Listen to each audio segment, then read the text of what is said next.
Today is Sunday, the day before Labor Day. I'm just sitting out here at Dad's. It's just hard for me right now. I'm down a mother already.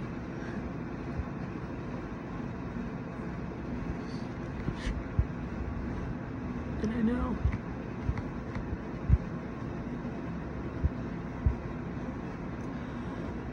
I know he's leaving too.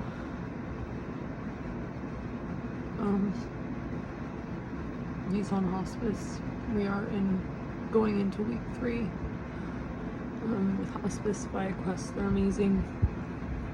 Andrea's his nurse. She's amazing.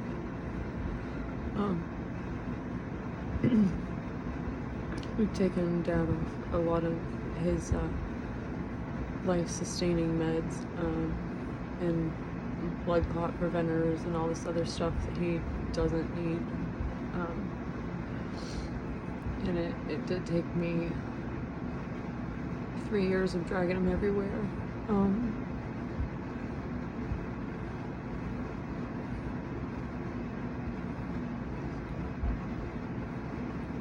To a lot of places and a lot of appointments and a lot of painful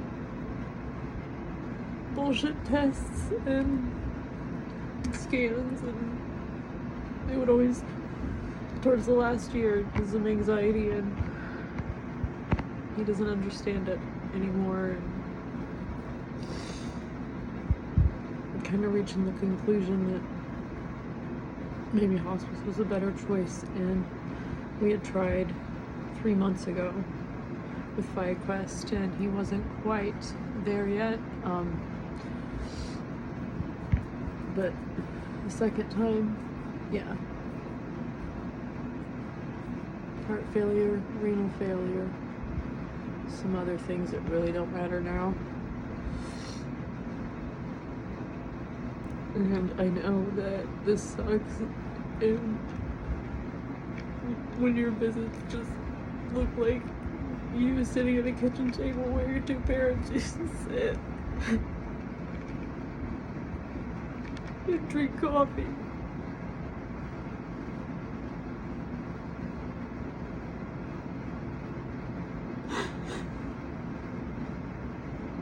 I know we don't want to write about this, but I can't physically, do it right now, so I'm just recording this stupid stuff. It's not stupid, but it's so hard.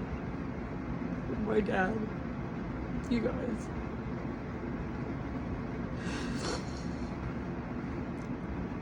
He's literally, my best friend.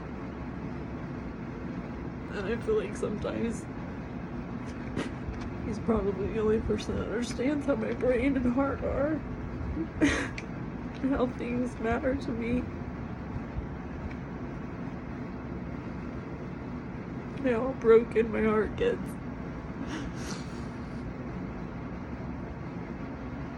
When I hide it.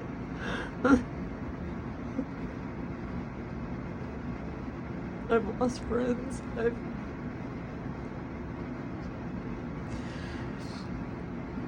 This whole transformation.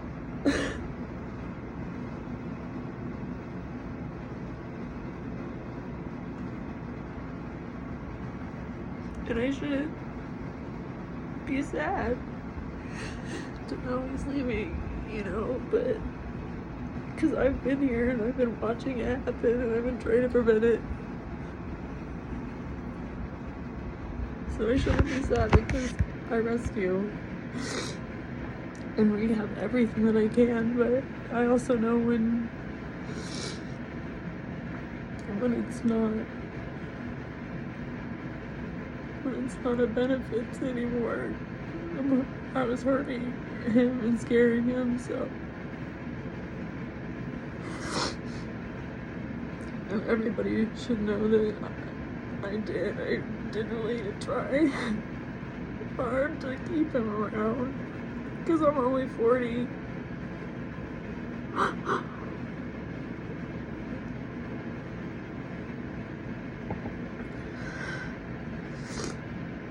And I paid for my mom's funeral already.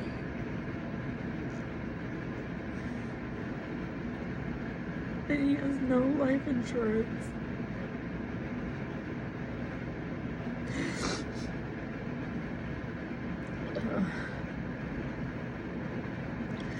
Last week I had to contact the funeral home where my mom was buried and pretty much half of my family.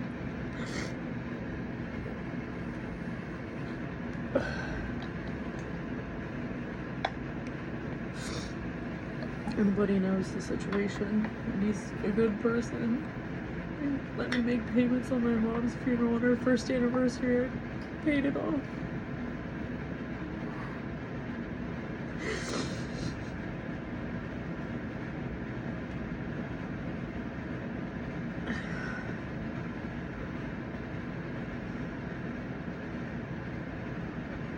Some people, you just 100, 200 years will never be enough. My heart is already broken. It's been broken for a long time, but I think it's just starting to hit me because 2 weeks ago he was able to sit up and at least have an hour conversation, or we watched Steve in Europe. Rick Steve's in Europe, because we always love Europe, and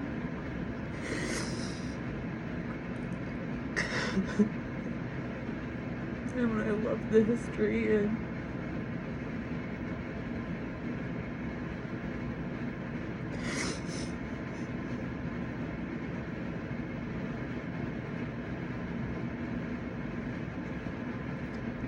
just always wanted to see it.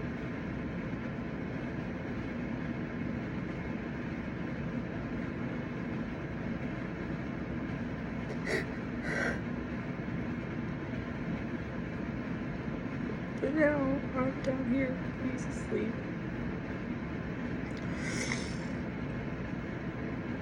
And that's okay.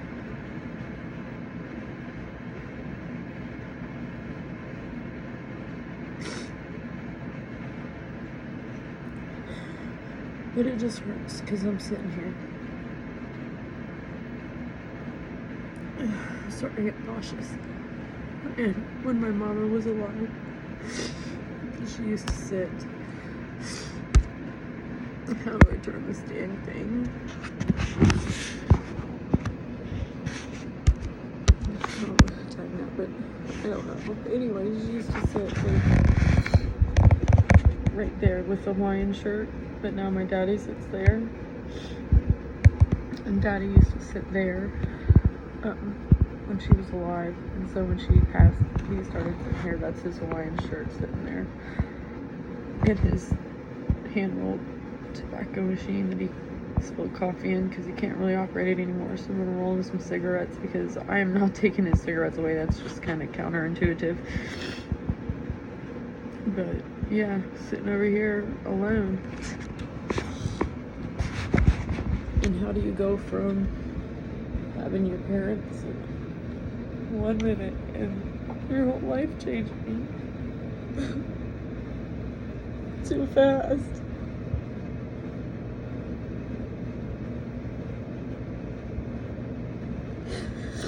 And sometimes I just wonder how many times my heart's can be broken, you know, how many times is there a limit?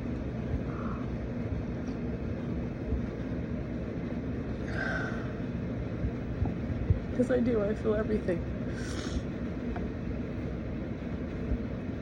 And he's such an amazing person. Like, he's not just my dad, he's like, you know, in his younger days he wasn't a saint, you know, he was quite a shit, honestly. But he was always good to me. Like, every choice he made, it was for the greater good of everybody, and people don't realize this. And he's taught me to always take a beat and breathe. Don't make decisions out of anger or any big emotion.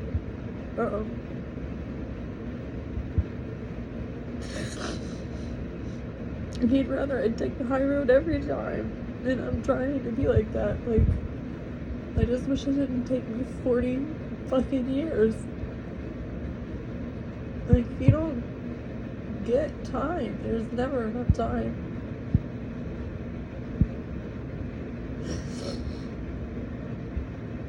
And I'm not even a processed mom.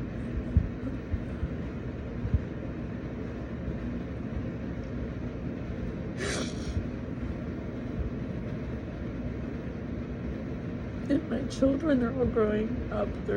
My son graduated, and then my beautiful 1-pound baby girl graduates this year in June. And my son is a junior, and my baby, the one who I can't even picture as a 15-year-old shortly, and I still see her 3. It's unimaginable. And I keep telling Daddy's gotta stick around to see Katie graduate, please. One of you gotta stay. And I know that's selfish too.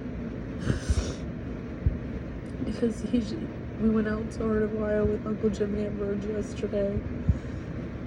Just to fish. He can't fish, obviously. He sat there and I got so many good pictures, and I got a little, like, 24-second video of him doing Kaylin's hair. And he always used to do Kaylin's hair when she was little. Brush it.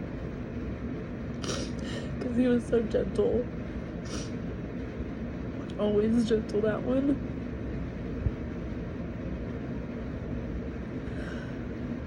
It just hurts when, you know, at this point, I could feel him just...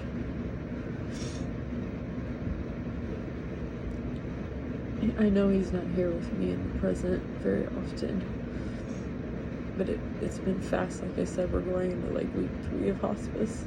We're just still figuring it out, you know? And they gave him, 6 months or less, and that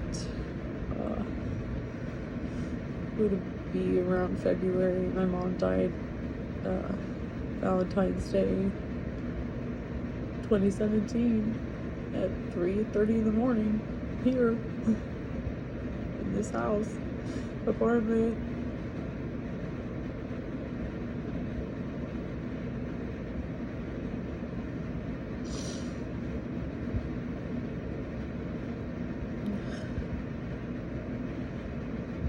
Nine days after my double bilateral mastectomy. It doesn't even seem real.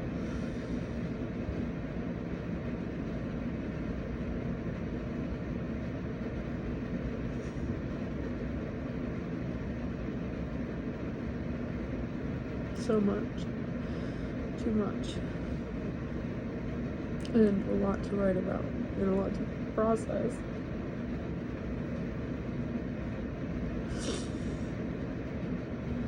Because my visits used to look like him coming down, we'll have a cup of coffee, we'll watch the news, and he'll argue with me about politics, even though I don't even go there. I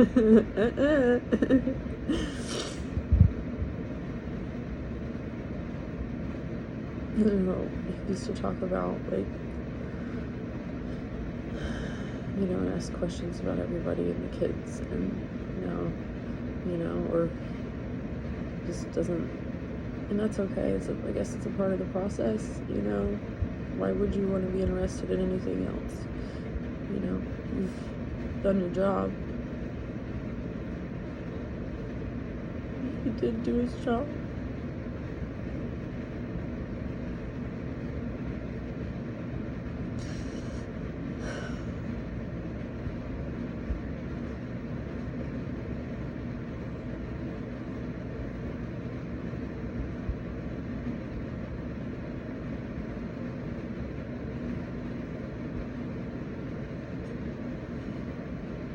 I just didn't expect to like go from him standing in the window waving at me from the kitchen, you know, blow me kisses and then hands over his heart like he always does. Hasn't done that in 2 weeks. It's just hard because you go from that to this so fast sometimes. I don't understand. I knew he was tired, but wow. You know, it's kind of hard because his body's still here. You know what I'm saying? But you can feel the withdrawal, I guess is what I would say this is. And maybe it's also the world's way of preparing me to be, you know, not separated from him, but having to love him on another level. And he always, you know, told me, look for the signs. Always send me signs. My mom does. But my mom had a sixth sense too, so. And my dad is not religious, but he prays. He prays so much. And he asked me to pray for him yesterday. And it's funny because I'm like, why are you even asking? I prayed for him since I was like 3.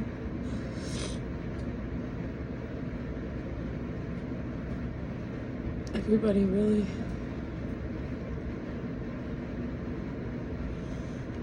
I love so many people and they don't even realize it.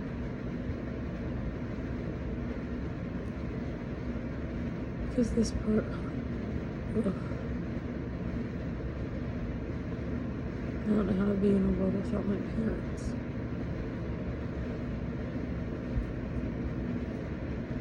And it's just me here. Just holding the sadness up on my own.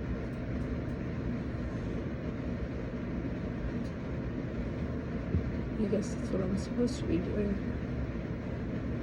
now.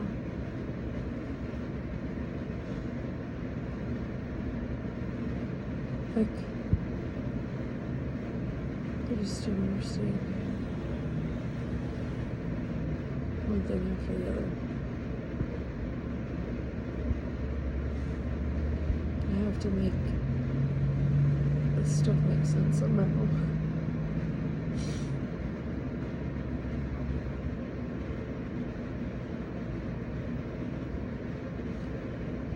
But I think that's it for now. I'll go back and write about this later, but at least I'll have somewhere to remember from, because I don't even remember my mom's funeral and I planned it. I literally remember nothing. I remember picking out her beautiful boho dress she would have loved. It was white. She wore a mint green dress, wrap dress for her wedding at the courthouse to my dad.